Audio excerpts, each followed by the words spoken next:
ஜோசியம் பற்றிய மகாவதார் பாபாஜியின் போதனை.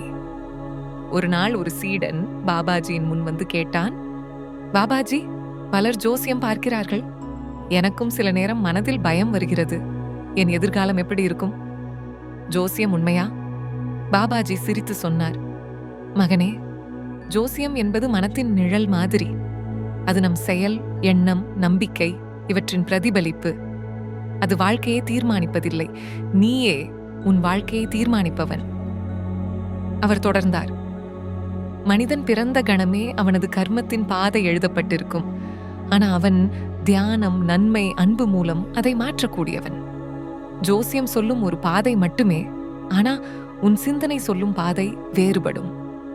சீடன் கேட்டான், அப்போ பாபாஜி, ஜோசியம் நம்பக்கூடாதா? பாபாஜி அமைதியாக கூறினார், நம்பாதே என்பதில்லை, ஆனால் அதில் அடிமையாகிவிடாதே. அது ஒரு திசை காட்டும் கருவி மாதிரி.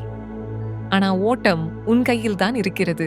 நீ அன்பாகவும் தியானமாகவும் நடந்தால் எந்த ஜோசியமும் உன்னை கட்டுப்படுத்த முடியாது. அவர் மேலும் கூறினார், ஜோசியம் மனதை கட்டி வைக்கும் போது தியானம் அதை விடுவிக்கும். உண்மையான நம்பிக்கை உன் உள்ளத்தில் இருக்கும்.